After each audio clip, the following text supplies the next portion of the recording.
भगवद गीता पढ़ने से you will get the highest perfection. Shri Krishna प्रेयसी नामो नमः, राधा कृष्ण सेवा पाओ ए अभिलाषी। देखेंगे अरे प्रभु आपके दर्शन हो गए मेरे को, मैंने इसको उड़ा दिया।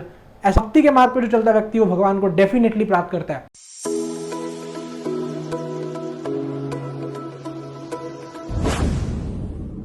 हरे कृष्णा, आप सभी का स्वागत है आपके अपने चैनल गौरांग के ज्ञान में। तो काफी सारे लोग खफा है इस्कॉन से, बिकॉज वो कह रहे हैं इस्कॉन ने अमोघ लीला को बैन करने की क्या जरूरत थी। अमोघ लीला को तो सही बोल रहे थे, स्वामी विवेकानंद जी तो गलत थे, तो अमोघ लीला को बैन क्यों किया गया। तो आज हम चर्चा करेंगे शास्त्रों के द्वारा, क्या अमोघ लीला प्रभु ने सही बोला, क्या स्वामी विवेकानंद जी गलत थे। बताते हैं कि फुटबॉल खेलने से टीम स्पिरिट बिल्ड होती है, और टीम स्पिरिट बिल्ड करने की वजह से आप हेवन की ज़्यादा क्लोजर हो rather than reading Bhagavad Gita. यानी कि फुटबॉल खेलना भगवद गीता से ज़्यादा श्रेष्ठ है, बिकॉज वो आपको हेवन के पास लेके जा रहा है। तो ठीक है, I am also agree with the statement, football खेलने से आपको हेवन मिलेगा। और मैं ये भी कहता हूँ भगवद गीता पढ़ने से आपको हेवन नहीं मिलेगा, बिकॉज भगवद गीता पढ़ने से you will get the highest perfection. और वो हाईएस्ट परफेक्शन क्या है? भगवान का धाम, गोलोक वृंदावन। और हेवन जाकर तो आपको संसार में वापस आना है, बिकॉज भगवान गीता के अंदर बता रहे हैं तेत्वाम भुक्तो सर्गलोकम विशालम शून्य पुण्य मृतन लोकान विशंति। यानी कि जो व्यक्ति हेवन जाता है, स्वर्ग जाता है, जब उसके पुण्य क्षीण हो जाते हैं, उसको इस मृत्यु लोक यानी कि पृथ्वी लोक पे वापस आना है। तो इससे समझ में आता है कि हेवन में भी जन्म मृत्यु जरा व्याधि का जो चक्र है वो है। बट जो भगवान के धाम जाता है उसके लिए भगवान कह रहे हैं ना तद भाषते सूर्यो ना शशांको ना पावका यद गत्वा ना निर्वंदन्ते तद धाम परम। मतलब जो व्यक्ति मेरे धाम को प्राप्त करता है वो इस संसार में, इस मृत्यु लोक में, इस जन्म मृत्यु जरा व्याधि के चक्र में नहीं फंसता। तो भगवद गीता सर्वश्रेष्ठ कैसे हो सकता है कोई चीज़? क्योंकि हेवेंस के बाद तो आपको संसार में आना है, और भगवद गीता तो आपको हेवन से भी ऊपर लेके जा रही है, हाईएस्ट परफेक्शन प्रोवाइड कर रही है।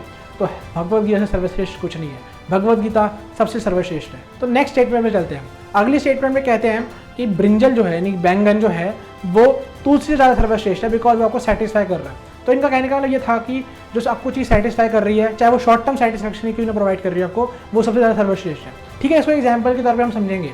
जैसे कि एक व्यक्ति है, वो आपको चापलूसी कर रहा है, उसको आपसे कुछ स्वार्थ है, वो आपको पता नहीं है, बट वो आपकी चापलूसी कर रहा है, आपकी बटरिंग करी जा रहा है, बट आपको वो सेटिस्फाई कर रहा है, आपकी ईयर्स को काफ़ी ज़्यादा सेटिस्फाई कर रहा है। But on the other hand एक व्यक्ति है आपको टोक रहा है, वो करेक्ट कर रहा है, बिकॉज वो आपका ट्रू वेल विशर है और वो चाहता है कि आपका बेनिफिट हो, जिसलिए वो आपको टोक रहा है, बट वो आपकी ईयर्स को प्लीज नहीं कर रहा। तो क्या ये जो व्यक्ति चापलूस है आपका, ये इस व्यक्ति जो आपका ट्रू वेल विशर है इससे ज़्यादा सर्वश्रेष्ठ हो जाएगा? नहीं, बिकॉज जो आपका व्यक्ति है ये आपको सेटिस्फाई जरूर ना कर रहा हो, बट वो आपको लॉन्ग रन में बेनिफिट पहुंचाएगा। तो वैसे ही बैंगन जरूर हमारे को शॉर्ट टर्म के लिए सेटिस्फाई करेगा, हमारे हंगर को सेटिस्फाई करेगा, बट तुलसी से कंपेयर उसको नहीं किया जा सकता, बिकॉज तुलसी जो है 84 लाख स्पीशीज में नहीं आती और बैंगन 84 लाख स्पीशीज के अंडर आता है। और जो व्यक्ति तुलसी की शरण ग्रहण करता है वो भगवान को फेस टू फेस देखता है और उसको भगवान की भक्ति प्राप्त होती है। और हम तुलसी के लिए प्रेयर्स भी गाते हैं, तुलसी कृष्ण प्रेयसी नामो नमः, राधा कृष्ण सेवा पाओ ए अभिलाषी। मतलब राधा कृष्ण की सेवा पाने के लिए हमारे को तुलसी की शरण ग्रहण करनी पड़ेगी, और जब भी हम राधा कृष्ण की सेवा को प्राप्त कर सकेंगे। तो तुलसी से ज़्यादा सर्वश्रेष्ठ कोई कैसी चीज़ हो सकती है? तुलसी सबसे ज़्यादा सर्वश्रेष्ठ है। अगर कोई व्यक्ति 56 भोग लेके आ रहा है, भगवान को ऑफर कर रहा है, बट वो तुलसी लाना भूल गया, तो भगवान उसको ग्रहण नहीं करेंगे। But on the other hand वो 56 भोग लाने के बजाय भगवान को दूसरा एक तुलसी ऑफर कर दे, तो तुलसी भगवान खुशी खुशी ऐसे एक्सेप्ट कर लेंगे।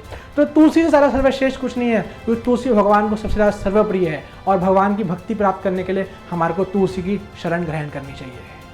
तो नेक्स्ट स्टेटमेंट में चलते हैं। अगले स्टेटमेंट में स्वामी जी कहते हैं जतो मत यतो मत, यानी कि जिस मार्ग को तुम ग्रहण करोगे उसी मार्ग को तुम भगवान को प्राप्त करोगे। तो ठीक है, इसको भी एग्जाम्पल के तौर पर समझते हैं। जैसे कि मैंने डिटर्मिनेशन बना लिया कि मेरे को चोरी चकारी करनी है, मर्डर करना है, रेप करना है, अब मैं इसी मार्ग पे चल पड़ा हूँ और मैं इसी मार्ग को बस फॉलो करूँगा, तो क्या मेरे को भगवान की प्राप्ति हो जाएगी? मैं एक बंदे को उड़ाऊंगा तो मेरे को भगवान ऐसे दिखेंगे, अरे प्रभु आपके दर्शन हो गए मेरे को, मैंने इसको उड़ा दिया।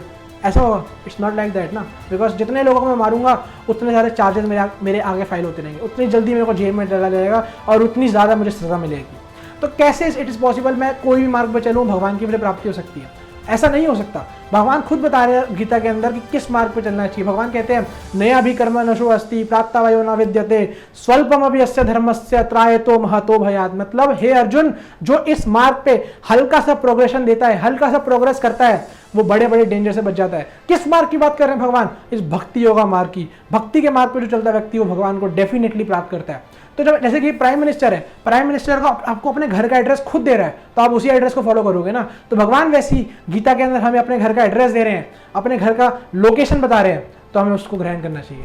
तो बेसिकली आप लोग इस पर जज कीजिए, प्रैक्टिकल एस्पेक्ट्स मैंने आपको आपके सामने प्रेजेंट कर दिए। अब इट्स योर ड्यूटी, आप बताइए कमेंट्स में कौन सही है कौन गलत है। और स्वामी विवेकानंद जी का तो मैं दिल से आभार प्रकट करता हूँ, उन्होंने इस हिंदू धर्म के लिए जो किया है वो अनफॉरगेटेबल है। तो मैं उनका बहुत रिस्पेक्ट करता हूँ और शत नमन करता हूँ उनको।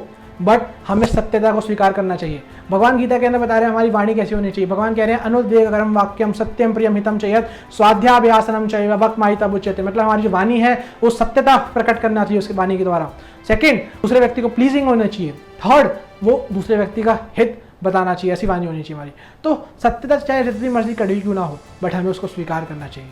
हरे कृष्णा।